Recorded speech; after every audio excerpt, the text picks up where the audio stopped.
Au nom du Père et du Fils et du Saint-Esprit, que la grâce de notre Seigneur Jésus-Christ, tout l'amour de Dieu le Père et la communion de l'Esprit Saint soient toujours avec vous. Frères et sœurs, en ce vendredi, nous nous tournons vers le Seigneur, vers l'autel du Christ, et nous commençons notre célébration par reconnaître notre péché. Je confesse à Dieu Tout-Puissant.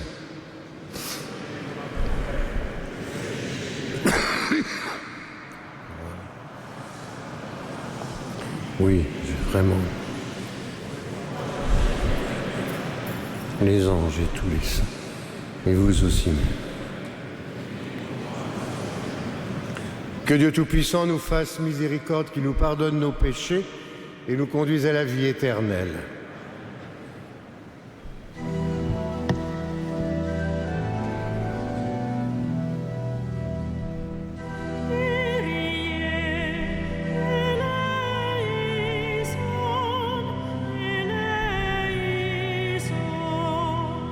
Kyrie eleison, eleison.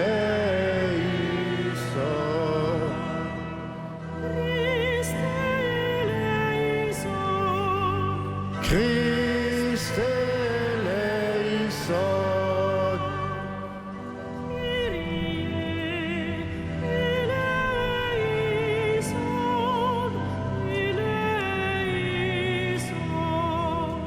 Kyrie eleison.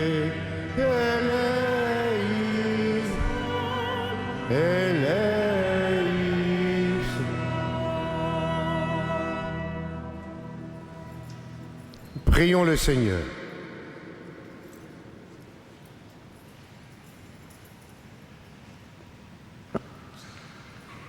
Dieu qui a choisi sainte Jeanne d'Arc pour défendre son pays contre l'envahisseur, garde-nous par son intercession de travailler pour la justice et de vivre dans la paix par Jésus le Christ notre Seigneur. Je vais vous asseoir.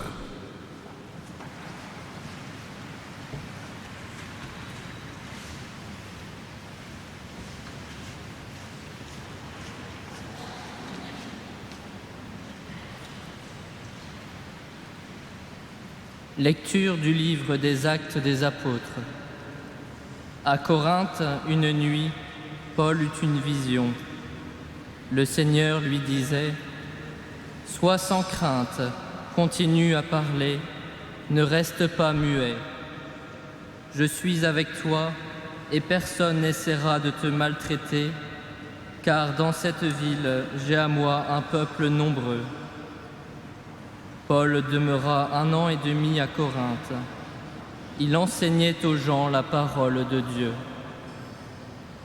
Pendant que Galion était proconsul en Grèce, les Juifs tous ensemble se soulevèrent contre Paul et le conduisirent au tribunal en disant : « Le culte de Dieu auquel cet individu veut amener les gens est contraire à la loi. » Au moment où Paul allait ouvrir la bouche, Galion déclara aux Juifs : « S'il s'agissait d'un délit ou d'un méfait grave, je recevrai votre plainte comme il se doit.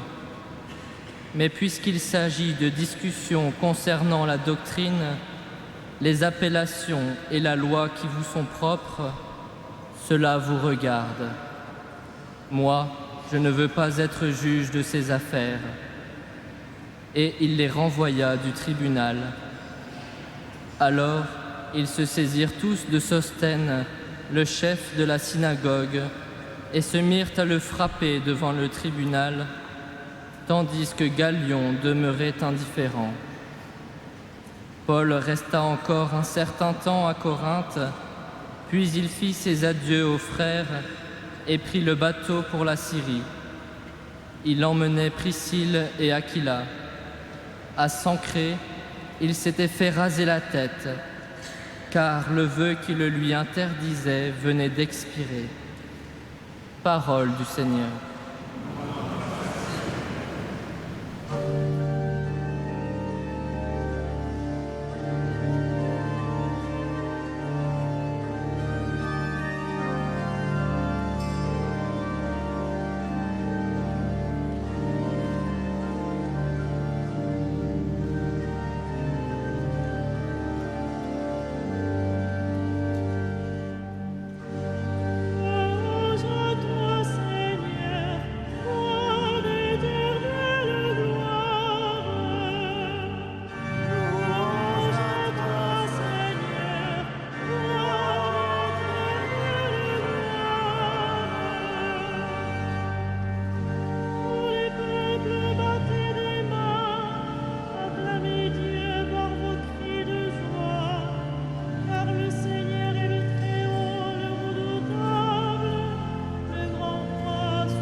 Le Seigneur soit avec vous.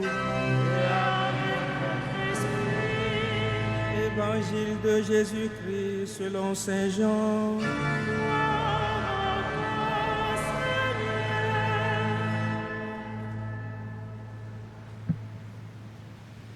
À l'heure où Jésus passait de ce monde à son Père, il disait à ses disciples: Amen, Amen, je vous le dis, vous allez pleurer et vous lamenter, tandis que le monde se réjouira.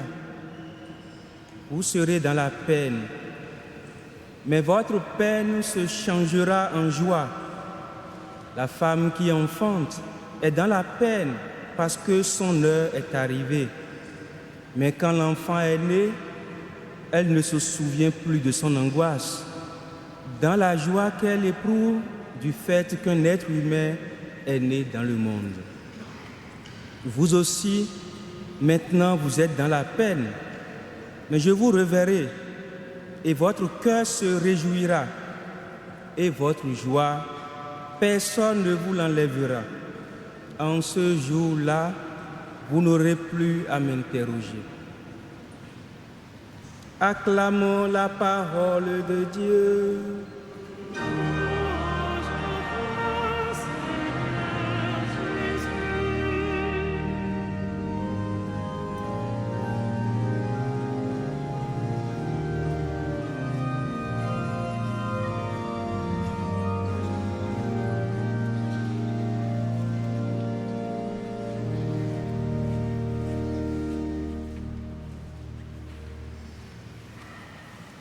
Vous pouvez vous asseoir.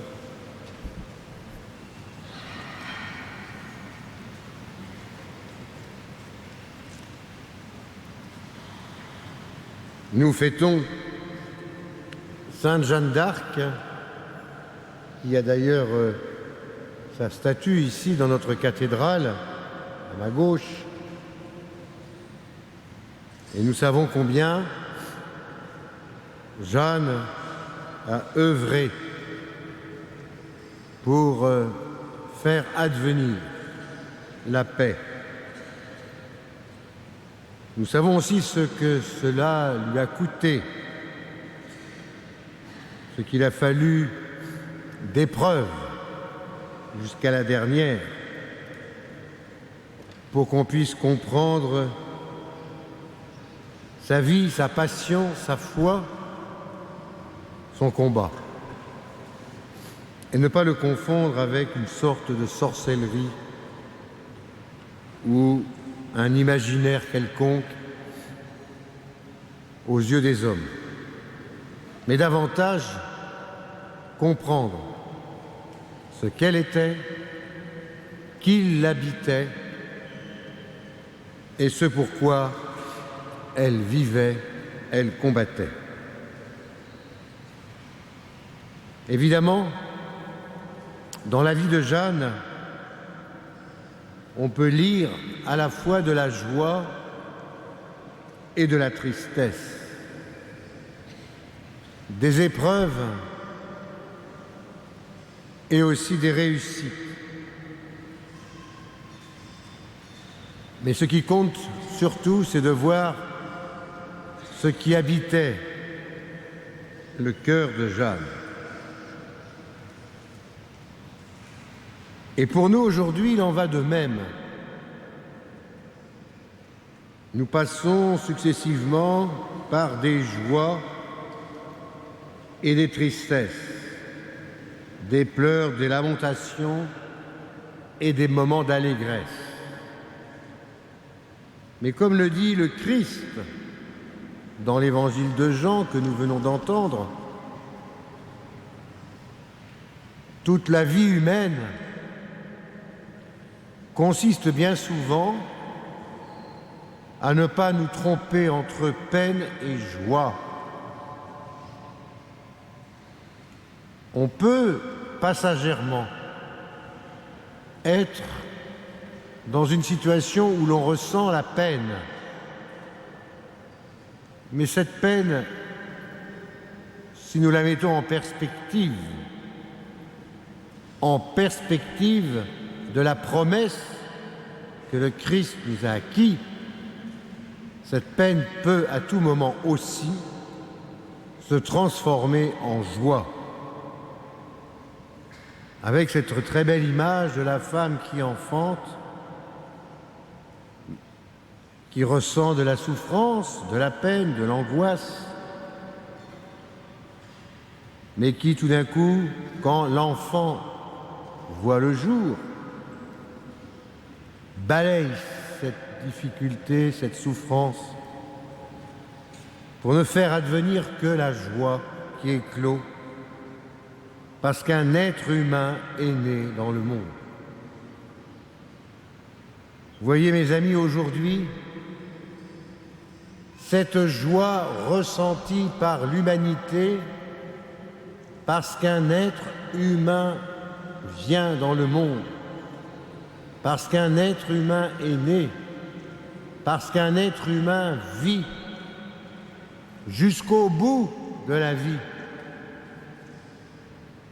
Cette joie-là est-elle autant partagée que le Seigneur le souhaiterait? Est-ce que nous nous réjouissons chaque fois que nous contemplons un être humain de sa naissance jusqu'à sa mort? Et est-ce que les épreuves vécues par les uns ou les autres et nous-mêmes deviennent joie quand nous découvrons que ces êtres humains, les uns et les autres, constituent le visage même du Christ mort et ressuscité pour le salut de l'humanité? Pourtant, c'est bien ce que Jésus nous propose. Vous êtes, dit-il à ses disciples, dans la peine, parce que je m'en vais. Mais vous me reverrez, et votre cœur sera dans la joie à nouveau. Et cette joie, personne ne vous l'enlèvera. Il n'y aura plus de questions, plus de problèmes, plus d'interrogations, plus de doutes.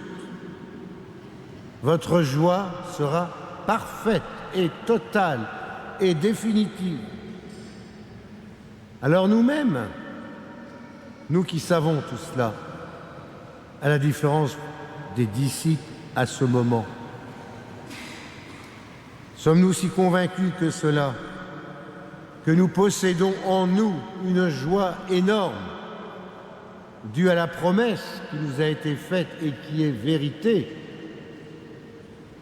Sommes-nous convaincus que cette joie profonde, parfaite et définitive l'emporte sur toutes les péripéties de l'histoire, fût-ce des épreuves lourdes à porter?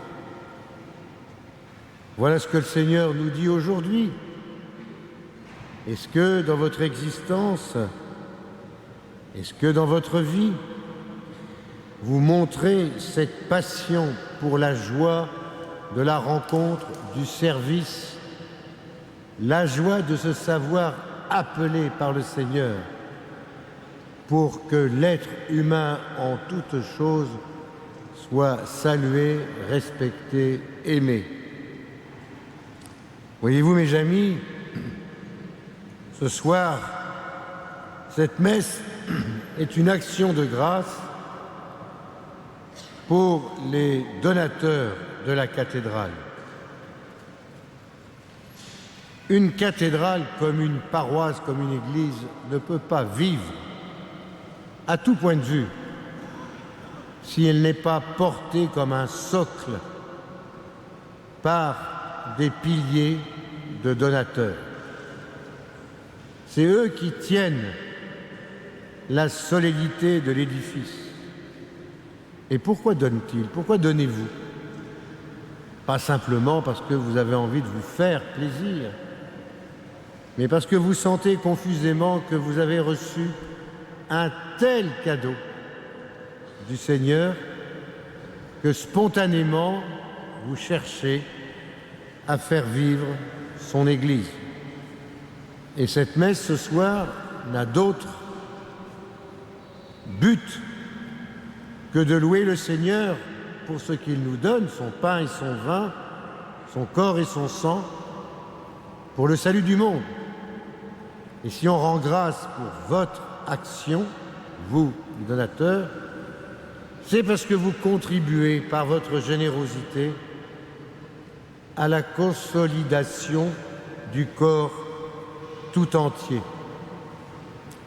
Et devant votre générosité, nous n'avons plus de questions à nous poser.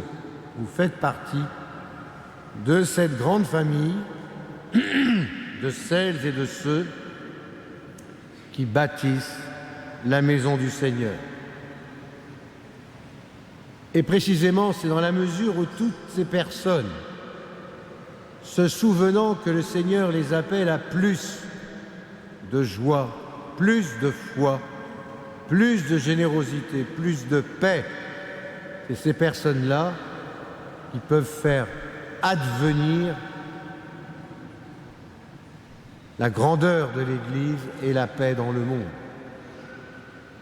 C'est ce que le pape François a si bien compris quand, avec une audace incroyable et un énorme succès déjà, il a osé inviter à la prière, d'abord la prière, dans sa maison à Sainte-Marthe, les responsables d'Israël et de Palestine pour la paix, sachant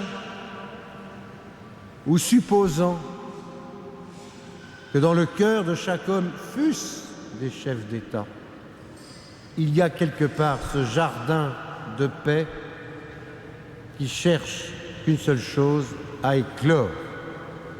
Faut-il encore prendre le temps de découvrir cette envie, cette possibilité, et de permettre aux uns comme aux autres d'avancer au rythme de la générosité qu'ils possèdent en eux-mêmes.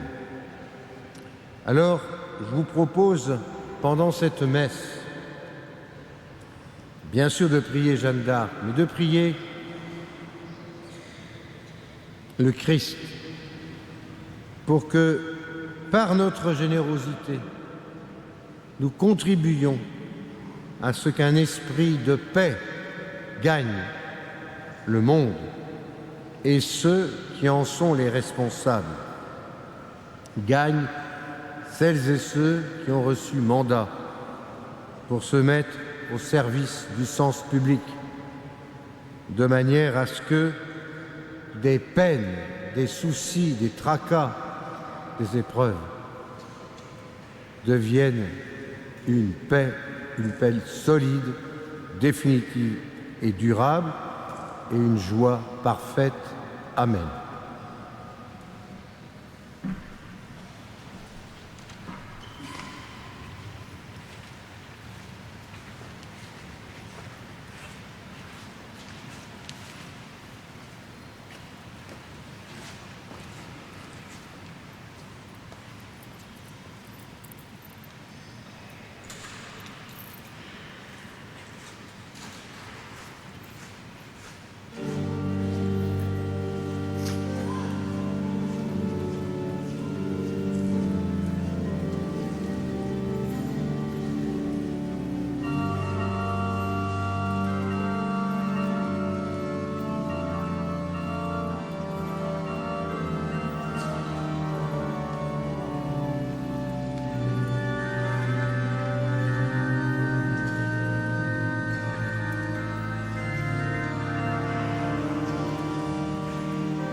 Prions ensemble au moment d'offrir le sacrifice de toute l'Église. Accueille, Seigneur, en la fête de Sainte Jeanne, l'offrande pure de la victime qui nous sauve. Accorde-nous de t'aimer en tout et plus que tout, afin de vivre pour la louange de ta gloire et de travailler à l'avènement de la paix par Jésus le Christ notre Seigneur. Le Seigneur soit avec vous. Élevons notre cœur. Rendons grâce au Seigneur notre Dieu. Vraiment, il est juste et bon de te rendre gloire, de t'offrir notre action de grâce tous jours et en tout lieu. À toi, Père très saint, Dieu éternel et tout-puissant, tu ravives toujours les forces de ton Église par la foi dont témoignent les saints, et tu nous montres ainsi ton amour.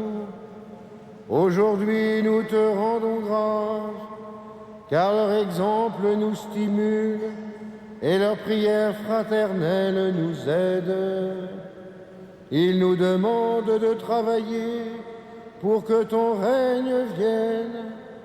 C'est pourquoi, Seigneur, avec les anges et tous les saints, nous proclamons ta gloire en chantant d'une seule voix.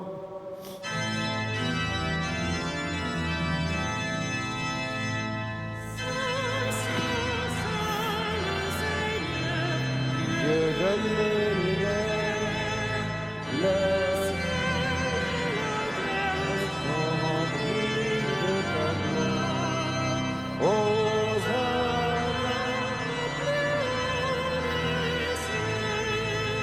béni soit celui qui vient du Seigneur.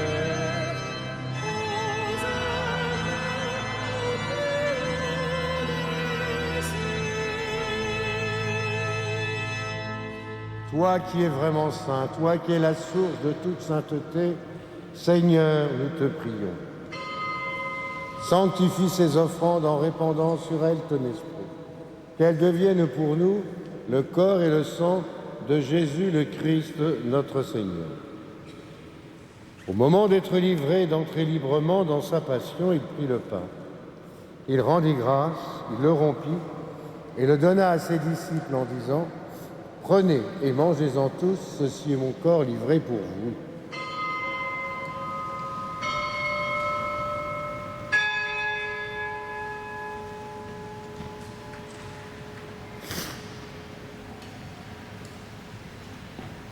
De même, à la fin du repas, il prit la coupe. De nouveau, il rendit grâce et la donna à ses disciples en disant: prenez et buvez-en tous, car ceci est la coupe de mon sang.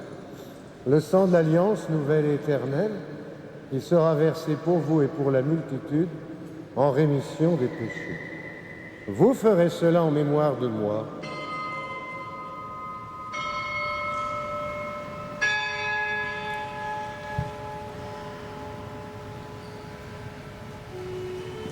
Il est grand le mystère de la foi.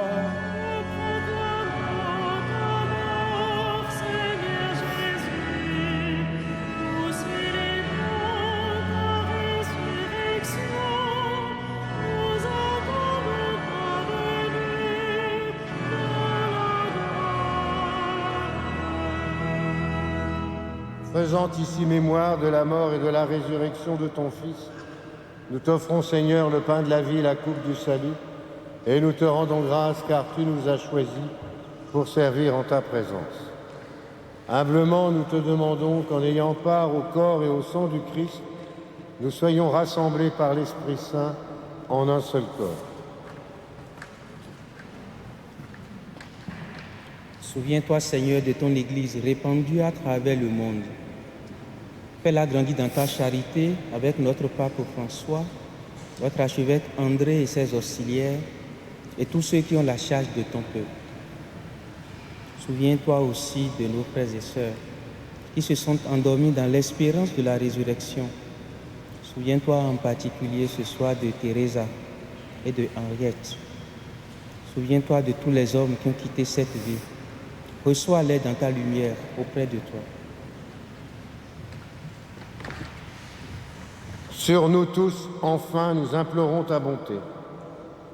Permets qu'avec la Vierge Marie, la bienheureuse Mère de Dieu, Saint Joseph, son époux, avec les apôtres, Saint Denis, Sainte Jeanne d'Arc, les saints de tous les temps qui ont vécu dans ton amitié, nous ayons part à la vie éternelle et que nous chantions ta louange par Jésus le Christ, ton Fils bien-aimé. Par lui, avec lui et en lui. À toi, Dieu le Père Tout-Puissant, dans l'unité du Saint-Esprit. Tout honneur et toute gloire pour les siècles des siècles.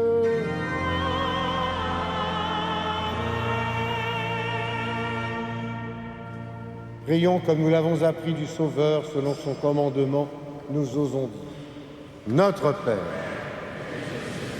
que ton nom soit sanctifié, que ton règne vienne, que ta volonté soit faite sur la terre comme au ciel. Donne-nous aujourd'hui. Pardonne-nous nos offenses, comme nous pardonnons aussi à ceux qui nous ont offensés, et ne nous soumets pas à la tentation, mais délivre-nous du mal. Délivre-nous de tout mal, Seigneur, donne la paix à notre temps. Par ta miséricorde, libère-nous du péché. Rassure-nous devant les épreuves en cette vie, où nous espérons le bonheur que tu promets, l'avènement de Jésus le Christ, notre Sauveur.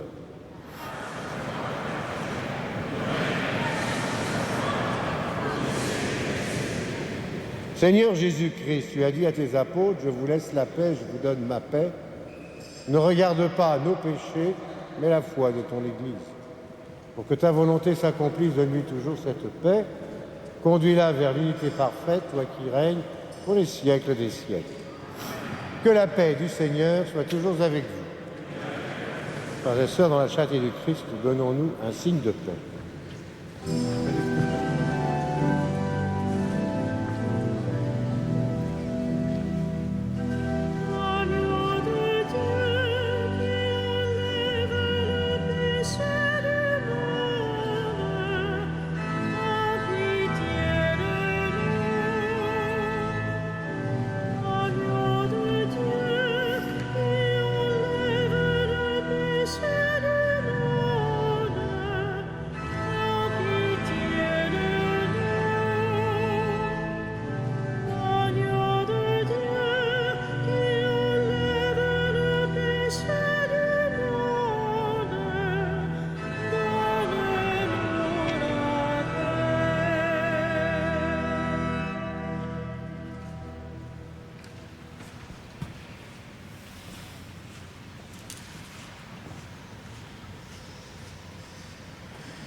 Heureux sommes-nous d'être ce soir, une fois de plus, et comme la multitude, les invités au repas du Seigneur.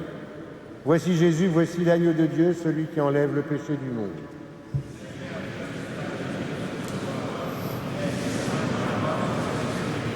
Que le corps et le sang du Christ nous gardent pour la vie éternelle.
Prions encore le Seigneur.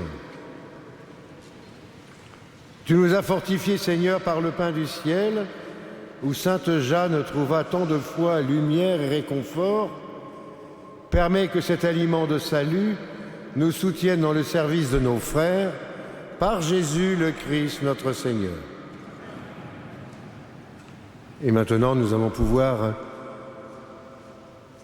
nous recueillir devant la sainte couronne d'épines, adorer la sainte relique avec l'aide des chevaliers du Saint-Sépulcre dans la prière communautaire de l'Église et en communion plus précisément avec le Saint-Père qui ces temps-ci déploie encore des énergies renouvelées pour demander la paix. Et nous savons combien il a enraciné sa foi et cette proposition dans la prière au Saint-Sépulcre et ensuite dans le don de l'Esprit à la Pentecôte.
La rencontre visible avec Jésus du cardinal Charles Journet.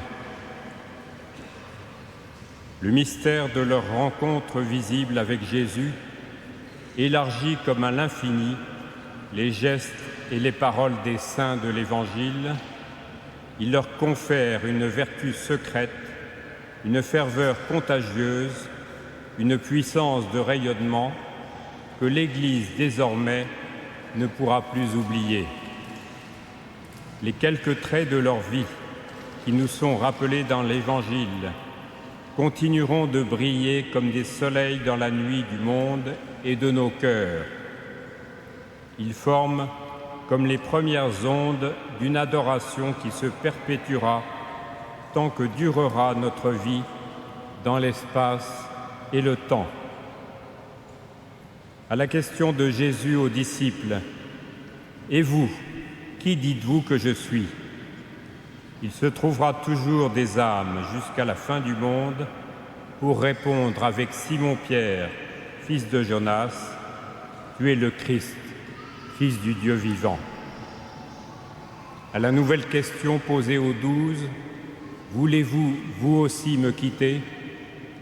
Toujours aussi notre foi répondra encore avec Simon-Pierre, « Seigneur, à qui irions-nous ? Tu as les paroles de la vie éternelle. »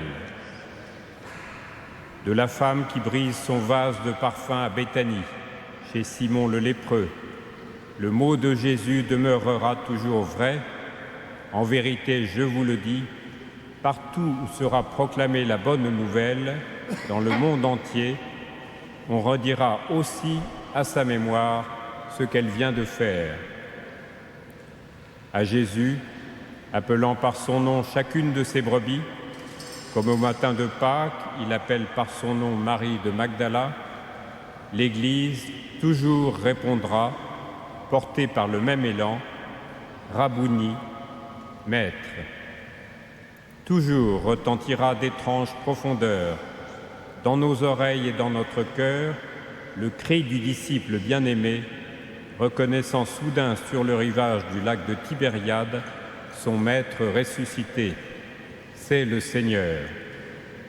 Et toujours aussi, l'humble adoration de l'apôtre Thomas, mon Seigneur et mon Dieu.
Prions encore le Seigneur.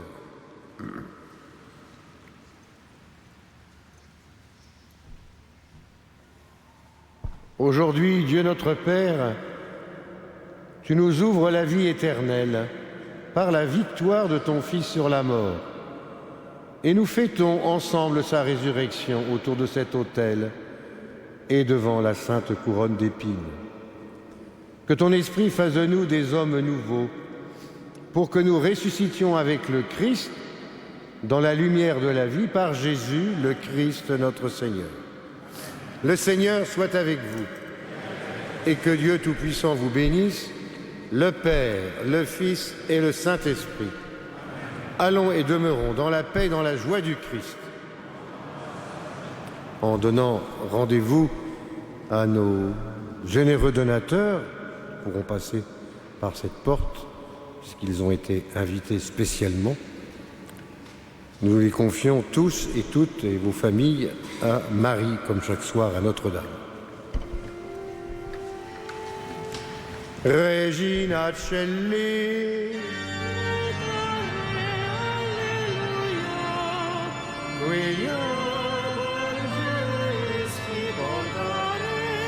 Alleluia,